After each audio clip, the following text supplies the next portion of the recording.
तो आज है यानी कि नंबर सिस्टम की क्लास 3 रिवीजन क्लास है। आज हम यूनिट डिजिट को समझने वाले हैं। ठीक है, अच्छे से रिवीजन करेंगे और शॉर्ट टाइम में अपनी चीज़ों को कलेक्ट करेंगे। तो कल हम पढ़ चुके थे, उसके बाद हमारा बचा था एक टॉपिक, स्थानीय मान क्या होता है और जातीय मान क्या होता है। इसको शॉर्ट में समझ लो तुम। जब भी प्लेस वैल्यू की बात करेगा तो हम उसको निकाल के अभी दिखाते हैं। जब भी तुमसे फेस वैल्यू की बात करें तो ध्यान रखना कि जो फेस वैल्यू होती है वो कभी भी चेंज नहीं होती।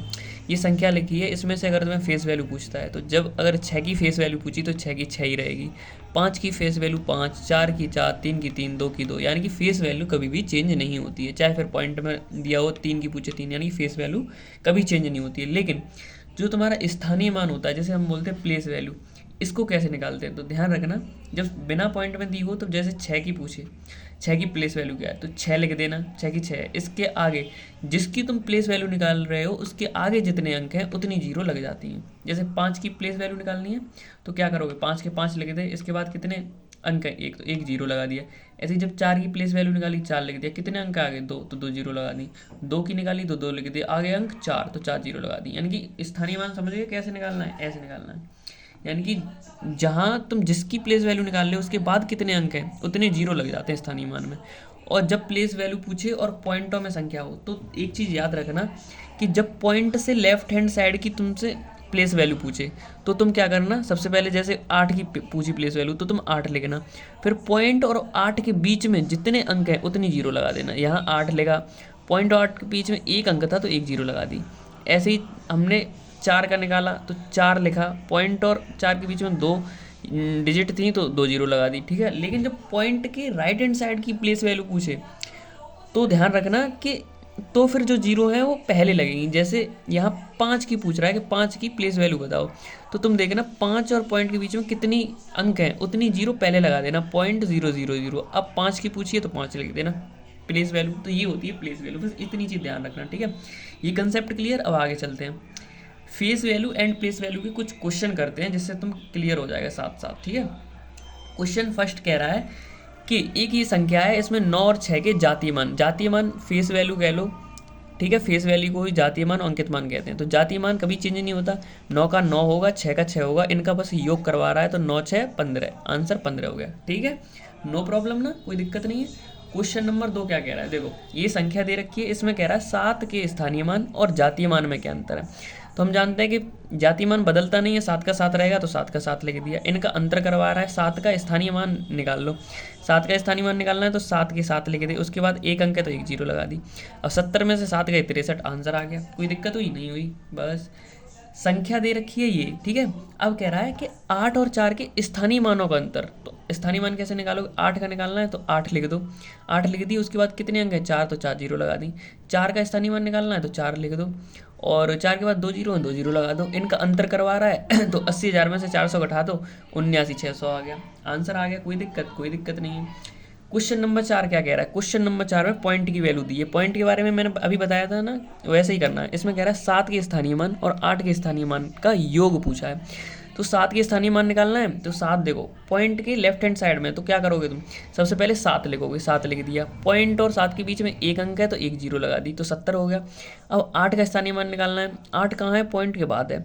तो पॉइंट के राइट साइड में क्या बताया था, सबसे पहले पॉइंट और 8 के बीच में कितने अंक है 3, तो 3 जीरो पहले ही लगा दो, पॉइंट 0 0 0।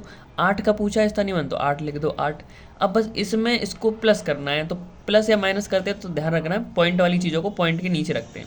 तो हमने 70.0 लिख दिया और पॉइंट के नीचे पॉइंट लगा दिया, 0008 लिख दिया। अब इसको सॉल्व करेंगे तो 70.0008 आ जाएगा। ठीक है, नो प्रॉब्लम, क्लियर ना। अब बात करते हैं हम क्वेश्चन नंबर 5 की। इसमें कह रहा है कि ये एक संख्या है, मैं 3 और 7 के स्थानीय मान का अंतर। तो वही बात, सबसे पहले 3 निकालो, 3 कहाँ ये गया, 3 लिख दो, 3 लिख दिया, 3 के बाद कितने अंक हैं 2, तो 2 जीरो लगा दी, माइनस लिख दो, 7 का निकलवा रहा है तो 7 के लिए एक जीरो, यानी कि 7 से पहले एक अंक है तो 0.7 हो गया। जब 300 में से 0.7 घटाया तो आ गया 299.93, आंसर आ गया, नो प्रॉब्लम ना। अब इसमें देखो, इसमें पूछा 4 का अंकित मान, तुम सीधा, तुम्हें पता है फेस वैल्यू कभी भी चेंज नहीं होती, 4 का पूछा है तो 4 ही आएगा, तो आंसर लगाओ, आगे बढ़ो, आंसर। ठीक है ना, कोई दिक्कत, नो प्रॉब्लम। अब बात करते हैं, एक ये क्वेश्चन है जो फैक्टोरियल के बारे में बताता है। ये पूछ रहा है 19 फैक्टोरियल के 100वें स्थानीय मान का अंक बताइए।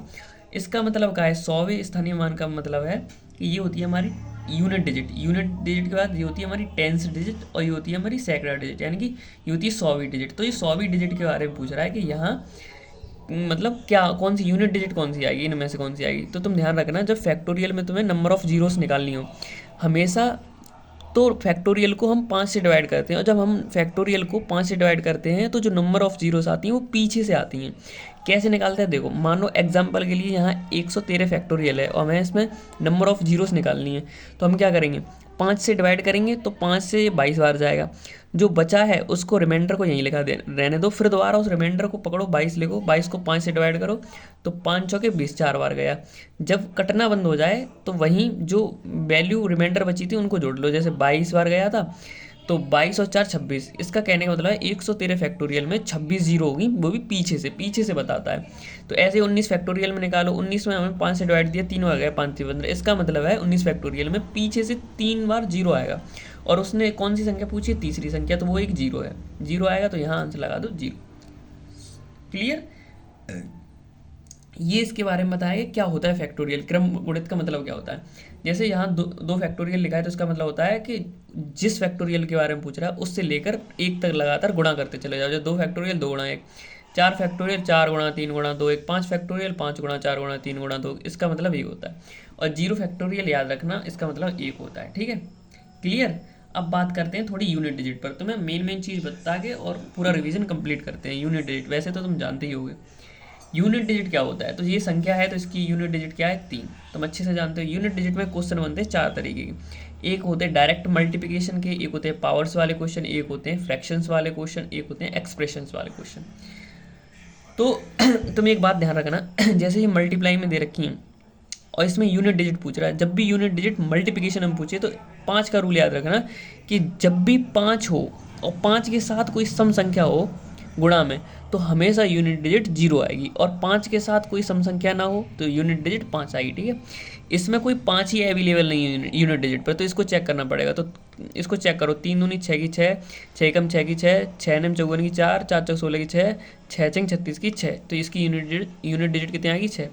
हमने इस एक्सप्रेशन को देखो तो हमें 5 दिखा, यहाँ 5 भी दिखा और 5 के साथ एक सम संख्या 2 भी दिखी, तो चेक नहीं करना, डायरेक्ट आंसर क्या होगा, 0। यूनिट डिजिट पर 0 आएगा क्योंकि 5 के साथ एक सम संख्या आई है इसलिए। ठीक है, यहाँ देखा तो यहाँ पे भी 5 मिलेगा और यहाँ कोई सम संख्या नहीं मिली, यानी कि 5 के साथ सम ना मिले तो यूनिट डिजिट पर कितना आएगा, 5 आएगा। क्लियर ना। अब नेक्स्ट क्वेश्चन में पढ़ते हैं।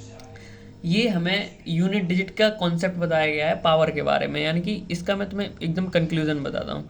ये तुम्हारे एग्जांपल्स दिए, इनको तुम कर सकते हो, लेकिन देखो जब भी तुम्हें यूनिट डिजिट पर 1 5 6 0 में से कुछ भी दिखता है तो पावर का कोई फ़र्क नहीं पड़ता, पावर कितनी भी हो उसकी यूनिट डिजिट हमेशा उतनी ही रहेगी जितनी वो है, 1 5 6 0।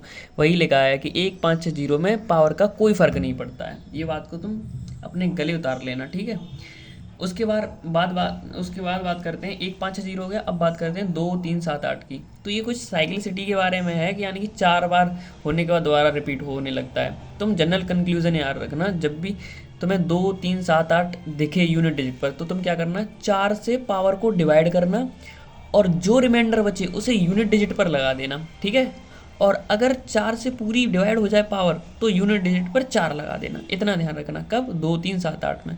और 1 5 6 0 में तो चेक ही नहीं करना, जितनी यूनिट डिजिट उतनी वो, कोई पावर का फर्क नहीं पड़ता है। अब तुम्हारे कॉन्सेप्ट रह गए 2, एक तो 4 का नियम, एक 9 का नियम।